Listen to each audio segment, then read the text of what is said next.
皆さんはじめまして、またはごきげんよう。同チャンネルの主に使える見習いメイドことゆっくりラドリーと、私が採用される際に担当するパーラーメイドのゆっくりパルラだよ。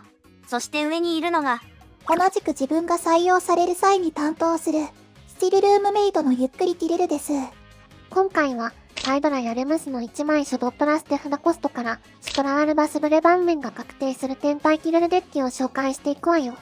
展開には自分が必須級です。珍しく墓地肥やしをしない60枚構築だね。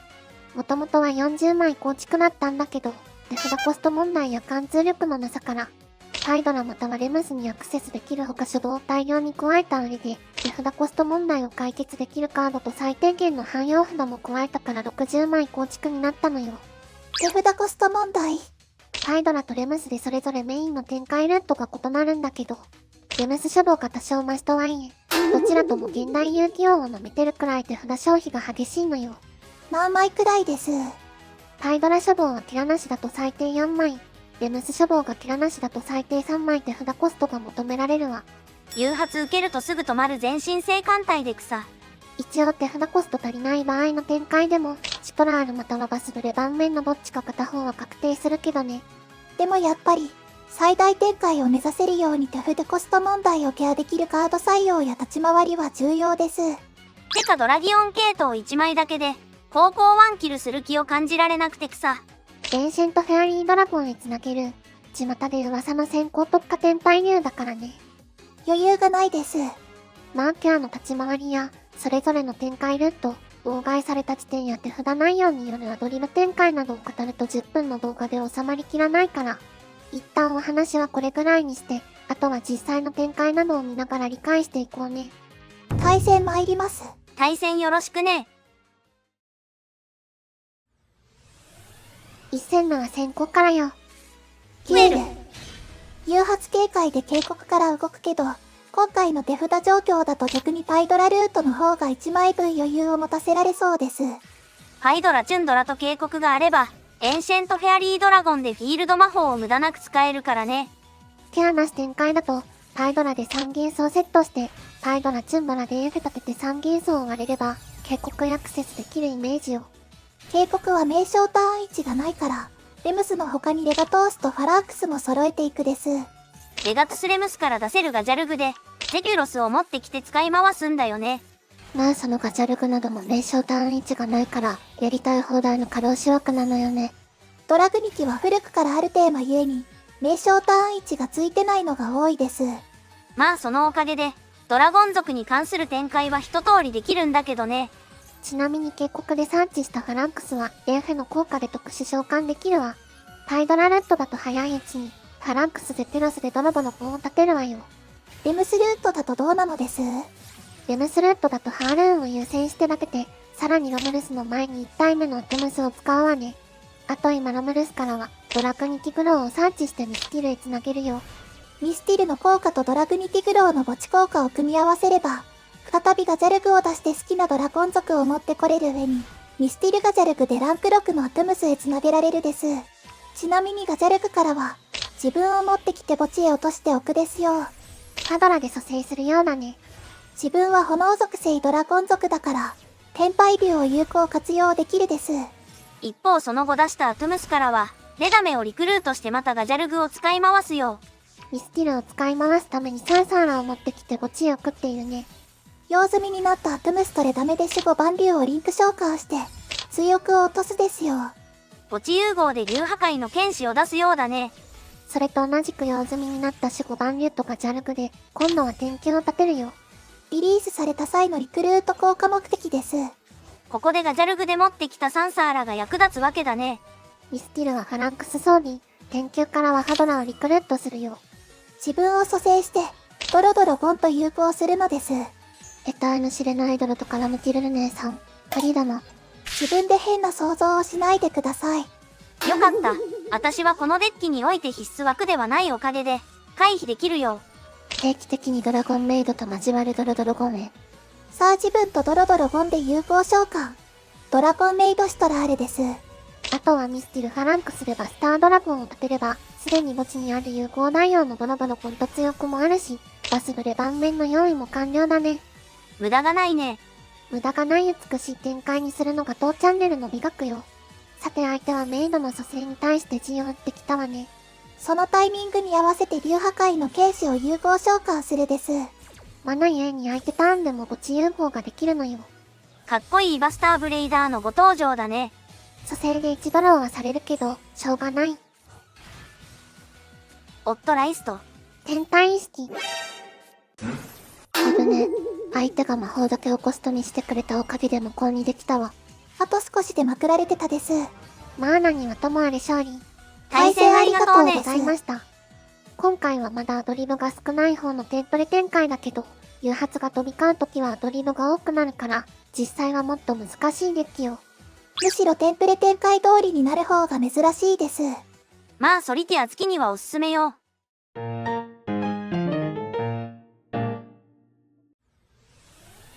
2000のは高校からよ。キュエル。うらら泥場を引けているから、高校参加権はありそうです。川中島にはうららかな。塩は遅らせないよ。おっと、相手はホルスデッキのようです。ナライム関サーチのところで泥棒を投げれば止まるかな。ぶっ刺さりだったみたいです。最強コスト要員がいるから初動さえ引ければ。来た、レムス書道。ボルカニックバレットは名称ターン1のない墓地効果で、別のボルカニックバレットをサーチできるから、1枚で3回分の手札コストになってくれるのです。手札コストのためだけに生まれてきたような存在。そのおかげで最大展開を通すことができるわね。まあ相手の伏せがわからず不安だけど、少なくとも墓穴ではなさそうです。とりあえずガジャルグまで展開すれば、無効形の伏せなのかも判断できるでしょ。仮にガジャルグを止められたとしても、最低禁止トラあるかバスブレ盤面どっちか片方は確定よ。結局のところ、ガジャルグがすでに場にいる状態からロムルスさえ通せれば、妨害盤面は作れるのです。つまりこのデッキの止めどころは、ガジャルグを何としてでも立てさせないことと、ロムルスの効果を止めることなのね。まあ伏せの妨害は杞憂みたいだからよかったけど、それで1戦目でも軽く話した通り、レムスルートだとハールーンから展開して、先アトムスレダムガジャルグ再利用からのロムルスへ繋げていくよ。呪文かな？ちなみにガジャルグからは、パイドラを持ってくるですよ。レムスルートだとキルルちゃんではないんだね。キルル姉さんは研究から直接出す予定だからね。パイドラは2体目のアトムスから出すハドラで蘇生するようだよ。とはいえ途中で天体展開を挟む都合上、先に高校ワンキルする方が早いかな。先行展開を想定しながら動くだけで、高校ワンキルする準備も整うのか。けどドラギオンは1枚採用なので、状況によっては削りきれない場合もあるです。まあ相手目線的には1枚採用なのかわからないし、途中でサレンダーされる方が多いんだけどね。デュエリストは高校ワンキルされる感覚が染みついてるです。ちなみに本来の先行展開をそのままするとしたら、この先はどんな展開になるのかな？天体素材にして、途中から F へ繋げる感じだね。ただ持ってくるのが3元素で、元禄サーチしてレベル3中難として場に出すことで、余ったレベル3非中難天体と合わせてドラボの方へ繋げるのよ。パイドラルートとは全く違った展開になるですよ。とはいえ総攻撃で仕留めきれそうなので、そこまで展開する必要はないですが。相手がサレンダーして勝利。対戦ありがとうね。ございました。実際にあそこから先行展開するとしたら、上の動画通りになるよ。使ってるカードは同じなのに、こうも展開が変わるのか。別の展開ルートのために、わざわざ他カードを採用するとデッキを圧迫しちゃうからね。使うカードはなるべく共通するように選んでるよ。採用カードやルートの試行錯誤にかなり日数をかけたから、投稿期間も2週間くらい空いたのですよ。だから投稿期間が空いても、許してね。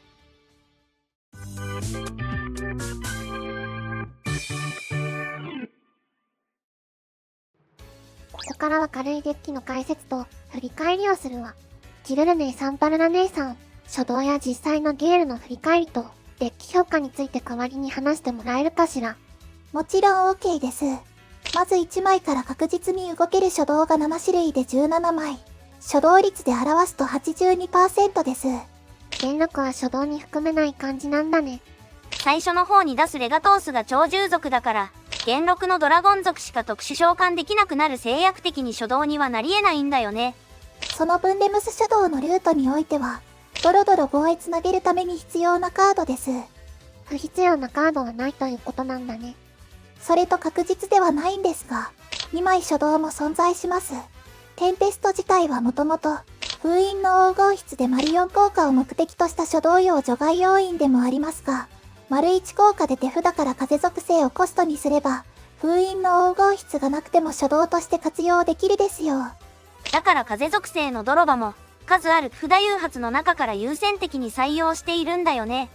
本当に無駄がない。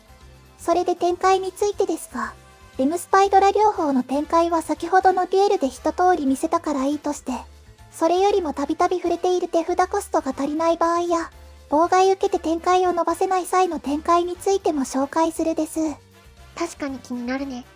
まずシュトラールプラス天球盤面の方を立てる最低条件としては、ガジャルグプラス他適当なドラゴン族または超獣族が最低一体場に揃っていることと、手札デッキにパルラちゃんがいることです。妥協展開用に私がいるのよ。それと2回ガジャルグ効果を使う際はファラークスとサーサーラを優先して、天球から直接パルラちゃんを場に出してお召し買い融合するイメージです。シュトラールを出しても場にドラゴン族2体が余るから、ちょうど天球も出せるというわけなのよ。なるほどね。じゃあもう片方のバスブレ盤面を妥協展開で実現する場合はどんな展開になるのかな。バスブレ盤面を立てる最低条件としては、同じくガジャルグプラス他適当なドラゴン族または超獣族が最低一体場に揃っていることと、パイドラ未使用に加えて海面または三芸層どちらかも未使用であること、あとはデッキにファドラと元禄がそれぞれ最低1枚残っていることです。2回ガジャルグ効果を使う際はシュトラール妥協展開と同じくファランクスとサーサーラを優先して、展開イメージとしてはレムスルートと似たような天敗展開を挟むイメージです。シュトラールの妥協展開よりは条件が少し複雑な感じかな。そうです。妥協展開でも高速力の違いと揃いやすさの違いから、状況を見極めて使い分ける必要があるですよ。アトバスブレ妥協展開の場合はトゥムスを2回分使えることから展開を伸ばしやすく、シュトラール妥協盤面と似たように天球も一緒に構えることができるのです。ひとまず使い始めのうちは基本のレムスとパイドラそれぞれの展開ルートと、今話した2通りの妥協展開さえ覚えておけば、最低限回すことができるよ。とはいえランクまでの運用も考慮する場合は、他にも状況に応じたアトリブ展開に慣れておくことをお勧めするです。結構奥が深いデッキだわ。最後にデッキ評価についてですが、こんな感じです。一戦ごとに展開ルートが変わるため、別の展開ルートと混同してプレイングミスしやすい印象です。相当練習が必要だね。とはいえ展開が通れば天敗流に勝てるかもしれない上に、高校でもワンチャンまくれる可能性があることから、ランクまでもギリ戦える性能をしているですよ。まあつまり、キルルネイさんやバスターブレイダーが好きな人には、そこそこおすすめということだね。あとは動画概要欄に今回のデッキレシピと解説記事の URL を貼ってあるから、よければそちらも見てみてね。というわけで、今回の動画としては以上よ。ここまでのご視聴、ありがとうございました。もし取り上げてほしいカードやテーマがある場合は、コメントで教えてくれればいつかはリクエストに答えるつもりだから、気軽に話してみてね。それではまた、別の動画でお会いしましょうね。バイバイね。です。ここまでのご視聴ありがとうございました。この動画が面白い、ためになったと思ったら、動画の高評価とチャンネル登録をよろしくお願いします。他にも土日に参加型といったライブ配信をしたり、このチャンネルをより楽しむためのメンバーシップコンテンツなどもあるよ。興味があれば、ぜひ体験してみてね。それでは、また次の動画で会いましょうね。バイバイ。